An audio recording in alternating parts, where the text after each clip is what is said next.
Bro Samuel ini kayaknya bunuh diri. Kenapa? Karena yang mau membunuh Yesus itu adalah orang-orang Farisi dan mereka mengikuti keinginan bapaknya yaitu iblis. Yohanes 8 ayat 4, Yohanes 8 ayat 38. Itulah sebabnya kalian berusaha membunuh aku karena kalian mengikuti keinginan bapak kalian itu iblis. Tadi kau mengatakan, aku akan membunuh gembala. Aku itu siapa? Aku itu Yahweh, bukan Yesus. Kenapa? Karena yang dibunuh itu adalah gembala. Gak mungkin Yesus membunuh dirinya, itu dongo namanya. Fakta membuktikan, Yesus dibunuh oleh ahli Taurat dan juga tentara Romawi. Karena mengikuti keinginan bahwa mereka itu iblis. Jadi aku itu kepada iblis, kepada si Yahweh, si iblis. Sekarang kau buktikan, Yesus itu punya bapak namanya Yahweh.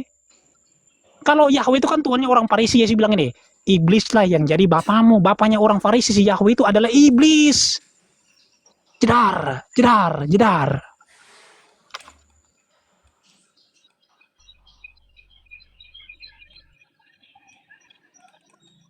Silakan moderator. Gimana? Iya, silakan brother atau Bang Christian. Blunder tuh dia. Katanya orang Farisi yang bunuh bukan Yahweh. Gimana sih? Lanjut. Udah 10-0 dia kena gol bunuh diri lagi terakhir. Antar argumen dong, jangan nyerah gitu dong. Sabar ya, Kabur. sabar. Semua Iya, masih sabar, ada yaudah. moderator di sini ya. Tenang, tenang. Jangan ambil kesimpulan dulu. Ini siapa lagi baru datang ini langsung ngoceh ini. Sebentar ya, saya rapikan room dulu ya, sabar. Oke, jadi karena satu pihak dari brother Christian untuk menyudahi daripada sesi diskusi kita pada saat ini. Shabbat shalom semuanya, shalom. Iya, syabat shalom, Bang. Pause dulu ya, Bang ya. Bang Hakiam, kasih kesempatan mungkin Levan mau bicara sedikit semua. Silakan. Kasih kesempatan aku bicara dong. Iya, semua nanti dikasih kesempatan. Sabar. Kesempatan di sini ada moderator Bang Hagia ya. Kalian harus taati dia punya aturan. Silakan. Oke, silakan, Sister. Satu pertanyaan untuk Rabi Marsion. Dari kitab Kejadian sampai kitab Wahyu, bagian mana yang kamu percayai sebagai seorang Rabi Marsion? Kalau dari Matius sampai Wahyu, saya anggap sebagai kitab suci. Sedangkan Kejadian sampai Maliaki mah cuma kitab sejarah saja. Bukan termasuk kitab suci. Baik, pertanyaan keduanya. Menurut kamu, Rabi Marsion, Yesus versi Rabi Marsion ini mempunyai Bapa di sorga, betul? Betul. Oke. Saya mau tanya pertanyaan berikutnya. Bagaimana Yesus versi Rabi Marsion ini muncul di dunia ini? Sesuai dengan yang tertulis di dalam Yohanes 1 ayat 14 dan Yohanes 1 ayat 10 bahwasanya dia adalah sang firman hologos yang datang menjadi daging untuk melakukan karya keselamatan karena dunia disesatkan oleh Yahweh. Jadi dia dari surga. Yesus berkata, aku telah turun dari surga. Artinya dia dari Hasyamayim turun untuk menyempurnakan ajaran Yahweh yang banyak cacatnya. Pertanyaanku tadi, bagaimana dia muncul di dunia ini ya? Saya tanya, cara dia muncul di dunia ini seperti apa?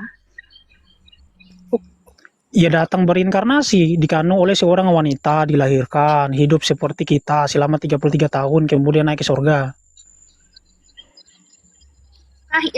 Kedatangan dia di bumi ini atas kehendak dirinya sendiri atau bapaknya? Kehendak bapaknya, dan dia dan bapak kan satu. Oke, jadi kamu mengakui Yohanes pasal 3 ayat 16? Iya, percaya.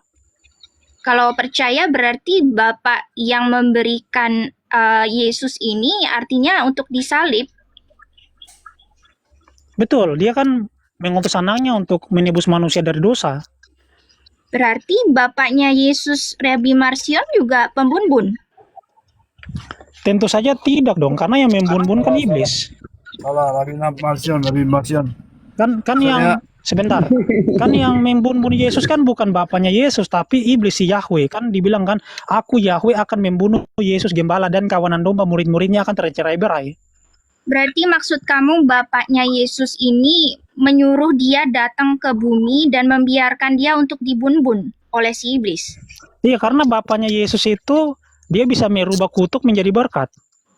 Ya, berarti sama aja bapaknya juga mengambil bagian dalam kematiannya. Ya, tapi kan bukan perbuatan bapaknya, perbuatan iblis yang membun-bun dia. Nggak bisa, karena bapak yang kamu maksud itu kan otoritas tertinggi. Bagaimana seorang bapak otoritas tertinggi membiarkan iblis yang lebih rendah daripada otoritasnya membun-bun? Berarti sama aja dia juga menyetujui. Ya justru iblis itu kan merencanakan kejahatan. Nah, bapaknya Yesus itu kan bisa merubah kejahatan menjadi berkat. Mereka pikir mereka membinasakan Yesus, tapi ternyata bapaknya Yesus mengubahnya menjadi berkat, yaitu penebusan. Ya, tapi itu di luar daripada konteks apa yang kita bicarakan tentang kematian itu yang dirancangkan oleh bapaknya Yesus. Ya tidak dong.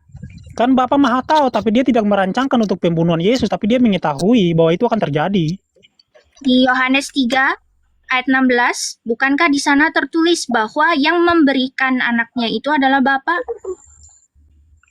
Dia memberikan anaknya untuk apa? Datang kan menebus. Artinya kan dia mengetahui masa depan. Sama Bukan seperti dia menetapkan. sama seperti apa itu ular tembaga ya, atau apa itu yang dinaikkan di padang gurun. Begitu juga anak harus ditinggikan seperti itu. Artinya merujuk kepada Ya penyaliban. artinya kan mereka itu salah meninggikan. Seharusnya mereka meninggikan Yesus anak manusia, masa ularku ditinggikan. Itu kan ajaran iblis. Itu artinya Bapak memang menginginkan kematian Yesus Kristus di atas kayu salib sama seperti ular itu.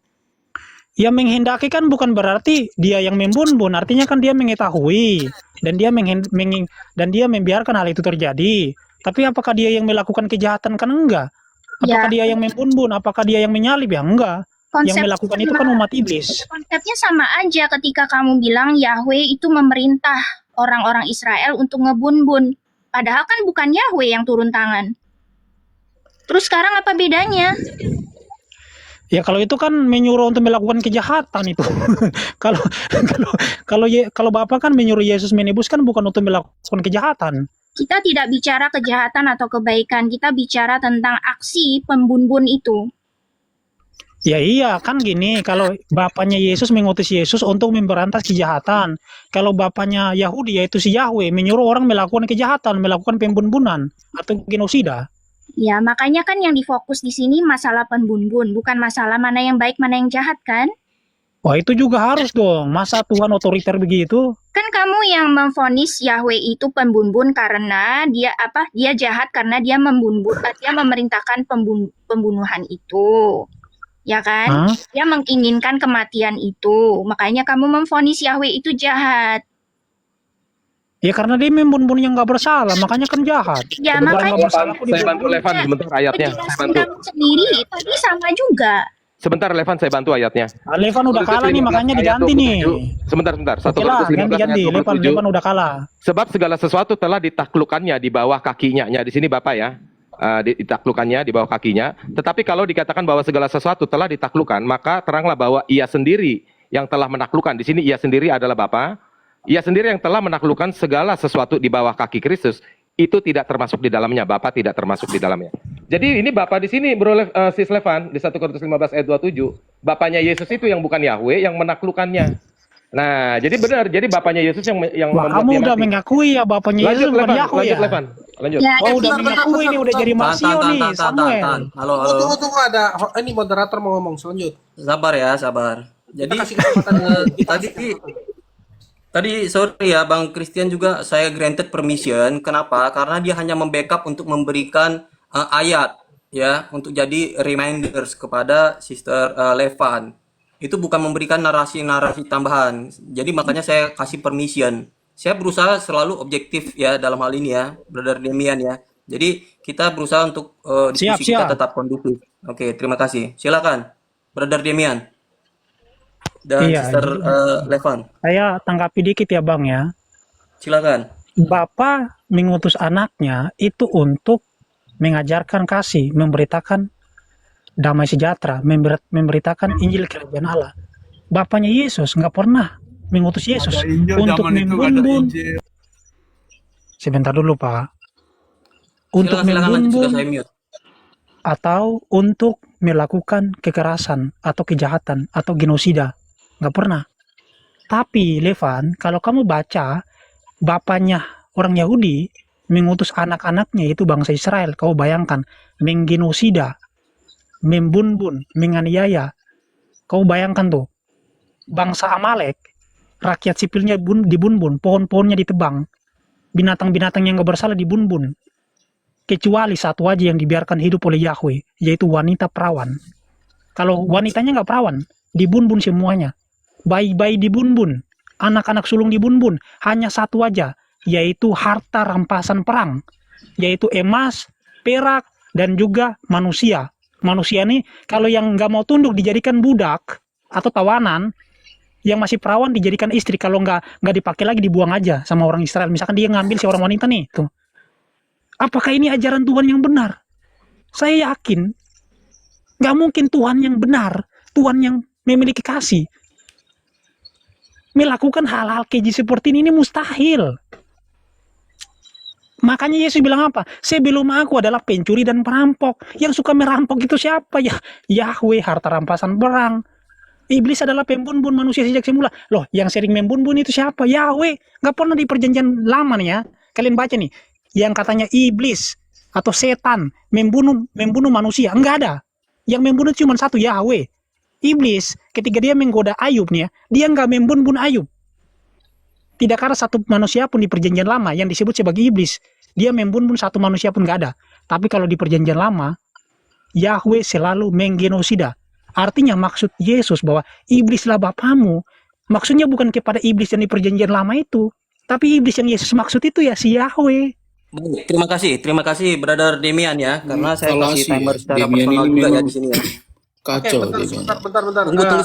Tunggu sebentar ya, saya selesaikan dulu ya. Kita Nah, nanti habis tadi itu kan ada waktu. sesi satu. Sesi satu antara Brother Demian dan Brother Christian. Oke. Nah, jadi di sini kembali saya bilang saya tidak mau memihak siapapun, saya hanya memediasi atau mediator atau apapun namanya ya. Jadi inti daripada semua percakapan di antara Brother Demian dan Brother Christian, kesimpulan yang saya ambil adalah bahwasanya perspektif atau pandangan dari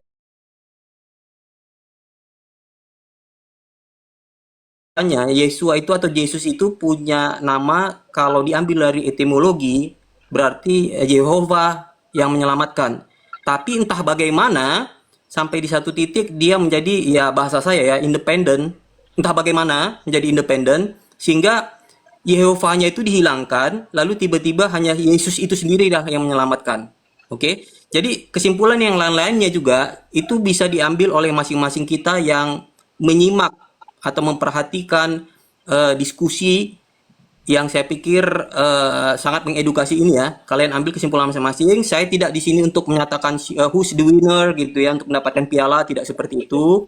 Kalian ambil kesimpulan masing-masing. Karena apa?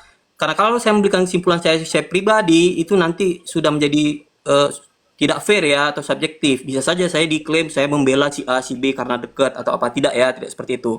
Saya kembalikan, ambil pembelajaran untuk semua yang mendengarkan di sini, kira-kira seperti itu. Saya berpikir ini perbincangannya atau diskusi yang kondusif. Terima kasih untuk kedua belah pihak ya, baik Brother Demian, baik juga dengan Brother Christian ya. Saya mohon maaf kalau ada kesalahan nama atau salah perbincangan juga ya. Saya terima kasih kembali buat kedua belah pihak. Itu diskusi yang sangat dewasa. Terima kasih juga untuk Kak Levan. Nah, pada saat ini saya melihat Bang ini ada Bang Agia, Ya. ada Chavez, kita persilakan dulu Chavez, More dengan Kriptolinis berbicara nanti. Iya, nanti kita akan ada sesi kedua ya. Oh, Sesi Paneo kedua mungkin aja saya ini melihat. gurunda saya nih Oke. Paneo. Siap, saya tahu. Terima kasih, Chris Lee, ya. Tolong jangan ini ya memberikan narasi-narasi yang. Oke, siap Bang. Terima kasih. Kita mengetahui ini semua Bang, santai. Jadi karena saya menghormati ada 3 tamu kita yang lain juga, termasuk yang keempat ini yang terakhir ini ya, Pak Supremasi ini ya. Nah, jadi di sini ada Brother Chavez atau Bang Chavez, Brother More dan Crypto ya, saya sebut seperti itu. Selamat siang, Bang Chavez Siang. dulu ya. Siang bro. Kedengaran kah suaraku? Ya, selamat Sangat siang. kedengaran. Thank you. Oke. Ya. Boleh? Ada narasi yang mau disampaikan Bang Chavez dalam waktu singkat ya, 1 menit. Waduh, 1 menit ya. Silakan. Poinnya 2 sih. Siap. Pertama, bantahan terhadap Demian ini ya, mengatakan Yesus tidak mengenal YHWH. Ini kan udah berakhir diskusinya, kok Bang diungkit lagi Demian, nih.